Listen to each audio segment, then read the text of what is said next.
right, welcome in Fight League Atlantic fans to the latest episode of FLA Exposure. My name is John Morgan, and before we get going, let me just take a brief moment to say thank you to the fine folks of Maritime Madness Hot Sauce who are bringing you this episode today of FLA Exposure. So please do us a favor, go out and support them if you can. They're great supporters of us. You can go to maritimemadness.com and use the code FIGHT10 to save. Just put that in and you will save. Thank you to the fine folks of Maritime Madness. Whatever you're eating, they have got a sauce for that. Now, speaking of sauce, I don't know if he's a fan of the ghost pepper hot sauce or not that they got, but they call him the Ghost. He is Christian Tremayne. He is headlining FLA 12. That is going to be on Saturday, November the 18th at Moncton Coliseum. Originally hails from British Columbia, but he is making the trip across Canada for this fight, and we are happy to have him. Christian, welcome in today. I know we're getting closer to fight time. What's the energy like as you get ready for this main event at FLA 12? Yeah, man, energy's good. It's I've never been that far east, so I'm pumped to come out and excited for the opportunity, especially against a beast like Cam Nelson. It'll be a good fight. But yeah, we're 2 weeks out from weigh-ins today, so starting to get that good energy of that that feeling in your stomach. It's Cam's always down to bring it. So I'm excited to put on a good show for the fans mostly. I love it, man. We're excited to have you out. So let's just kind of go back a little bit. Let's talk about this. I mean, between your professional, your amateur career, I mean, you're talking about 17 fights at this point. I mean, you've got some experience. So what got you into this? I mean, when did you start looking at MMA as an option? Did you know from the beginning you wanted to do it as a professional? I mean, how did this whole journey start for you? So I started training when I was pretty young. Must have been about 15 or so, 15 or 16.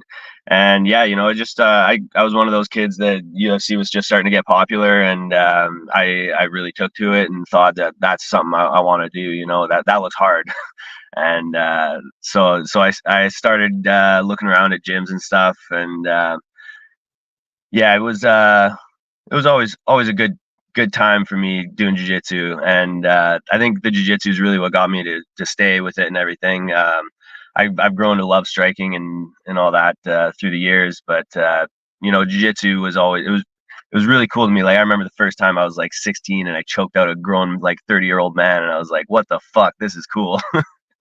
So I definitely loved the jiu-jitsu, and then I just started fighting. I had a good coach that was willing to get me in there. I think I had my first fight at like 17, and so it was cool to get in there. And that energy, I won my very first fight, and that energy is just chasing the dragon ever since, right? That's it, man. It's a high that's tough to replicate. So at 17, you're taking fights.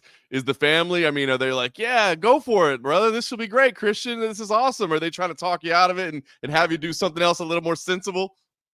Yeah. Well, yeah. So my parents heavily disapproved of it. So that's one thing I'm real proud of in my life, is that, I've put myself through this game. People talk about grit and stuff like that. I think I got it in spades. I've been the driving force behind my career. I've never had too many sponsors. I've never had too many people tell me that, this is a viable option for you, go for it and everything. So, I've always been the driving force behind that. And, now, over a decade in, I've got some people behind me and stuff, and built a good team around me.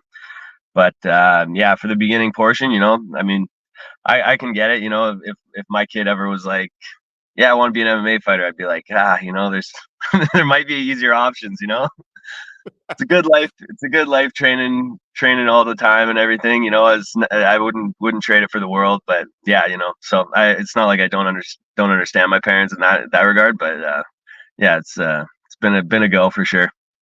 That's awesome, though. Much respect for you for following that journey. And I mean, listen, sometimes when things are given to you easy, you don't appreciate them quite as much. When you got to go out there, maybe the hard road to get there, but it kind of makes you appreciate the journey and appreciate the success that much more. 110%, man. That's exactly how I feel. Every win I get, it's come from hard work. And my last fight, I took some time off work for this fight. Just Cam's, like I say, Cam's a beast. I want to make sure I'm prepared for it and put on a good show. But my last fight there, I was working 6 to 7 days a week, night shift, usually a 6 to 6:30 shift, or a 6 to 4:30 shift if we were lucky. And so, I was working 60, 70 hours a week, still putting in time, still getting my hours in, my lifts in, still training jiu-jitsu, kickboxing at least once a day. So, that just attests, I think, to the level of commitment that I have to this sport. And, and I won first round triangle in my last fight. So, I think with the extra training, I think people are going to see a whole new Christian, and they're going to be very, very surprised and very, jumping on the bandwagon after this one. I love it, man. That's such awesome to hear. It just goes to show you, man, if you want something bad enough, you can go get it. You can find time in the day. You can continue to chase your dreams. So much respect to you. So you fought, as you said, it's your first time making it out this far east. Fought most of your career on the West Coast. So, man, talk to me about it. Concerns, expectations, a new environment for you. You got, some travel to get there. There's some time zones to get across. I mean, what's your expectations of the whole experience? And listen, you're going to be the bad guy, right? You're going to be the enemy coming in. So what's the expectations like for you for the whole experience? So I'll just talk on the bad boy thing to start there first. My last 3 fights now, I've been the out of towner coming in to face the hometown hero. It's nice to silence the crowd a little bit. I'm going to come out and, I hope people on the East Coast become a fan after this fight, swap some leather and gain some respect. So, I might be the bad boy to start the fight, but I'm hoping to come out with some fans out of this one. As for the travel, I've done a fair bit of traveling and for competing. Most of my MMA fights, have been on the West Coast, but I flew over to Thailand and it was a shorter flight, definitely from the northern part of Thailand to south, but that was for my pro debut. And so that one had a flight involved. I just went to Chicago recently for ADCC, and I did a successful weight cut there as well. So the plane and the altitude, definitely the altitude does make a difference on the water retention. But I feel like I've done it enough that it shouldn't be a problem. And me and the sauna are best friends. I'm in there 5-6 times a week anyways. So that's awesome. That's awesome. I'll tell you what, you said it, those Maritime fans out there, they're going to support their own. There's no question about it. But you come and put on a scrap, they'll definitely show you that appreciation. You can win over the crowd a little bit with a great performance. So we look forward to seeing that. Listen, you had great words. You understood Cam Nelson, a guy with, way less experience than you, of course, but a lot of hype around him, as you said. So it sounds like you're taking him serious, but what can you tell us about, kind of your expectations and your thoughts on him as an opponent? So one thing I always try to do whenever I'm taking fights is always just watch as much tape on them as I can. So I'm talking when I wake up in the morning, like this guy's in my thoughts pretty much day in and day out. You can call that what you want, it good or bad. He's in my head. Fuck yeah, he's in my head. Like in my mind, that's a good thing. And just it's like it's like looking at like a piece of art, right? Like every time you look, you're going to notice something different. So there's definitely some subtleties that he has that I'm going to find holes in. And nothing against Cam by any means, but if you look at his opponents, as an amateur, he was fighting debut guys this whole time. And then as a pro, he was fighting his first fight was another debut guy. And then his second fight was against some Can who's, 2-4 at the time, right? And took him 2 rounds to finish that guy. So if I can drag him into the third, even the second, that's the game plan. And I don't think he's ever faced a grappler like me either. I'm sticky, right? And then the thing is that most grapplers, they're this type of grappler that they're holding, right? I'm always working into positions where I have one hand free to strike, right? Like I'm not here to put on a grappling clinic by any means. When I get in there, like I'm like looking at that like he's got this health bar and a stamina bar, right? And any move I can make to lower that health bar, lower that stamina bar, that's going to be made. And I think he's just gone against guys that want to do this. They think they want to do this, right? But like I'm at the point in my career, I'm 29 years old. I gotta make those moves, right? And so like I gotta ask myself when I get in there, how bad do I want this, and how, what am I willing to give? And my answer, I think, is far further than his. And fighting a guy like me, I think he's gonna have some questions for himself after the fight, asking, is this what I want for my life? Because I plan on making him hurt.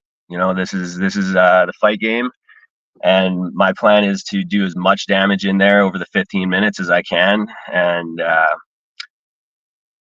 I don't even want it to last the 15, if you know what I'm saying. Like I'm trying to put him away the entire 15, but he's a strong starter, and I'll definitely give him that. Comes in, punches blaring. One thing is he's got his elbows out, chin up. So we're gonna try to pick our shots down the middle, and when he comes in aggressively, I'll be shooting underneath that, and not to give away my whole game plan, but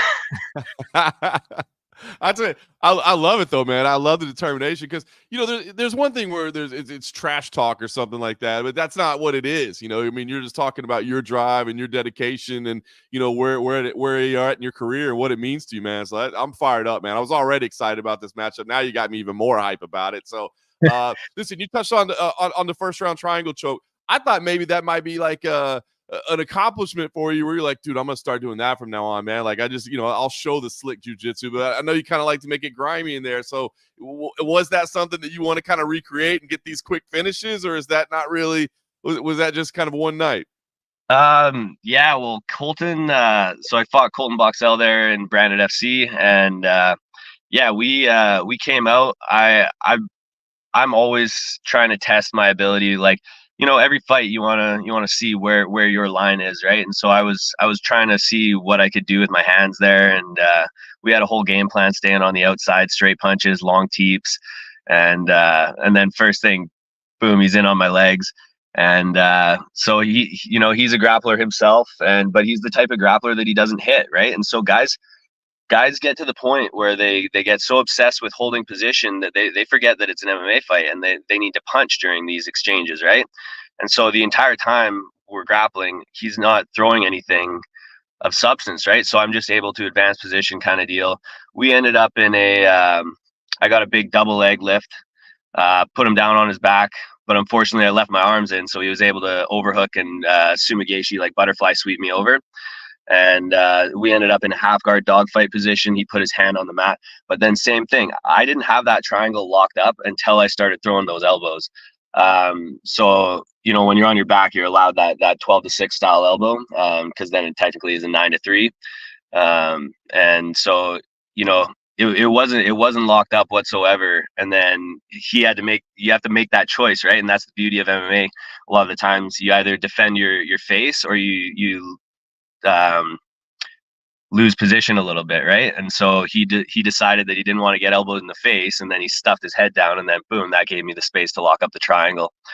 And that's where I think I differ with a lot of the grappling community inside of the MMA world, is the striking progression that comes along with my game. And I think this is something that starting in MMA, and I started right away with the goal of MMA in mind, right? Like, a lot of guys start doing jiu-jitsu, and then they're like, oh, well, this scratches an itch, but what does fighting feel like? And then they get into that. And I know a fair amount of guys, even in the training room, it's just frustrating. You're losing rounds to them and stuff, and yeah, you're winning fights and everything, I guess, but it's just to hold somebody is not a fight winning exchange in my mind. I want to see if especially if you're not submitting them, right? Like, if you're submitting them, finishing them, then that's fine and dandy. I love that. Get your finishes. But this is a fight, and we're trying to rein some pain, right? So I think that's gonna be a good selling point for me after this one. I love it. All right, so listen, you talked about the fact, like, hey, it's time to go, right? Like, if I'm going to do this, I got to make that run. I got to make that charge. Now, I don't know.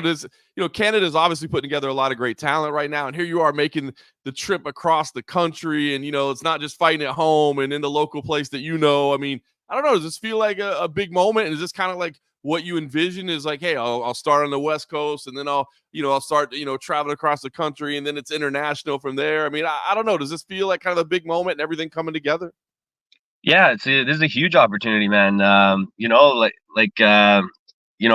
have a name on the West Coast for sure, but yeah, I don't think anybody knows me on the East Coast or knows who I am. So this is going to be a big little big exposure for me as well. I also see every fight as a step forward in the right direction, right? I think you said I had 17 fights.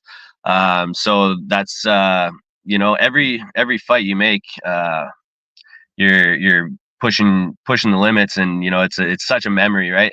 That's another thing too. Like I was talking about with these guys that Cam has fought, is I've come to the realization over my career that, like, no matter how much pain, no matter how much exhaustion is going into this, I've got fights that I look back on and I go, fuck, like there's just moments in time. You have that 15 minutes to feel like, if you're going to feel like shit, that's 15 minutes of your life, but you're going to look back on those for the rest of your fucking life.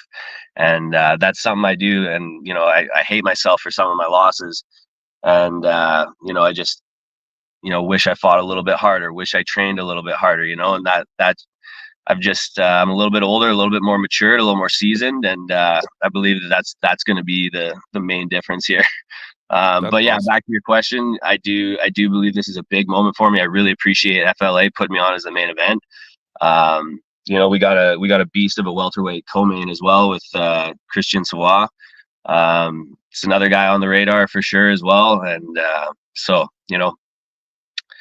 maybe we can convince him winner fights co-main main event, and they fight for the 170 strap. I don't know if that's vacant or what, but not a bad plan. Now, listen, you said a couple of really good things there. Number one, the importance of experience, man. Like I said, you have extensive amateur experience, extensive pro experience. I know some people are in a rush to get to the top, but man, learning those lessons that you can build on, I think sometimes it's so important to make sure that when you get to the highest level, that you're ready to stay there. You know what I mean? And I think you're putting in that work, which is awesome to see. And the other thing too that I try to get people to understand, whether it be journalists or up and coming fighters, whatever, is how those fights, like each one of those, man, it's a chapter in your life, dude. Not just your fighting career, but your life. Like you said, you look back in those memories and they'll live with you forever, whether they be good or bad, man. So it's cool to hear you kind of verbalize that and describe that, because it's some things that I've definitely noticed over the years. So just a few more for you, man. I appreciate the time. I guess talk to me, man. You talked about your upbringing and how you got into this. Kind of role models, people you pattern yourself after, whether it be inside, outside the sport. Like, who do you look up to? Who do you pattern yourself after?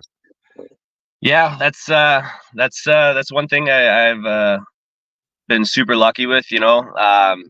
I can't say like one steady one that's been there through my whole life, but yeah, I've moved through an array of coaches. More so just with my living location. But yeah, I've had guys. Tyler Jackson was coaching me for a little while. But guys that I'm working with, it's nice. They're not always even like, these guys that are way older or anything like that. Like Dejan Kajic, I'm training with him a whole lot. He's the 170 champ for BFL. Even guys like Cole Smith, he fought in the UFC there.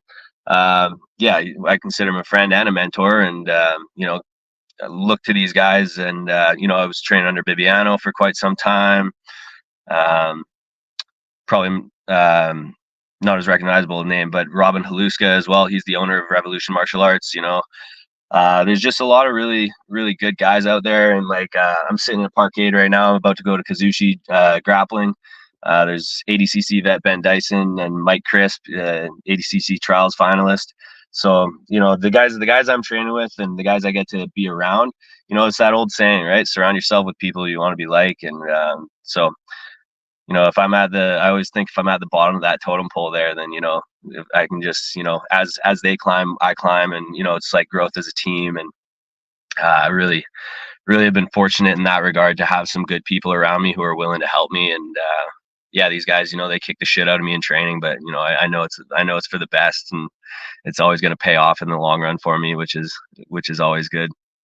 That's awesome, man. Well said. Well, listen, it's crazy, man. Like I said, you've been doing this for over a decade. You got the experience level. The goal of Fight League Atlantic is really to help cultivate talent, man. Find that up and coming talent that's out there and help them get ready for the next level, for the highest level of sport. So, guys that are on a journey like you, man, these lessons that you learn, what kind of advice, whether it be kids that are starting out, whether it be young fighters that are just getting into it, like wanting to do what you're doing and reach these main event levels and being on the cusp of big opportunities, what key advice would you offer them to say, look, man, this is how you be successful at this? Consistency, first and foremost. Consistency. The one of the hardest things in this game is just to stay in it. I've seen a lot of really good guys, talented guys that I was like, oh, that guy's gonna make the UFC for sure. And then they just, for some reason, whether it be girlfriend, whether it be a new job, they just stop fighting out of nowhere. And I'm like, man, you had such talent, and it's not a sport that pays a lot, and it's definitely not instant gratification. So that's definitely probably first and foremost what I would say is just remember that consistency.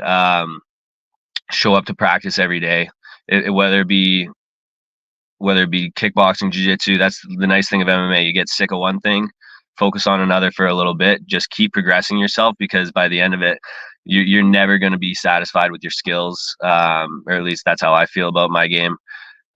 So every day that you can get that 1% better, take that opportunity, get in there, get the work in. Number 2, I would say, is find a good coach. Number 3, find a good team. Because you're only as good as your training partners. You're only as good as the room that you're in. As for a coach, you don't need a world champion, anything. It's sometimes a coach is just somebody who's holding you accountable, somebody who's just texting, checking in on you. My current striking coach, Conor Gallagher, I worked with him, right, and he's just willing to put the work in. When I talk to him about Cam's fights, he's like, yeah, well, at minute 3 of such and such a round or whatever, he's got like timestamps in his own head, and he's focused on me, and he's got a good team of guys, and he's even willing to bring in guys for our privates and pad sessions and stuff, just to help because he's a striking coach, so he's his grappling and stuff like that, he's bringing in other guys for me. So yeah, we're working wall, we're working pads, wall, pads, back and forth, just to mix that grappling and striking cardio kind of deal.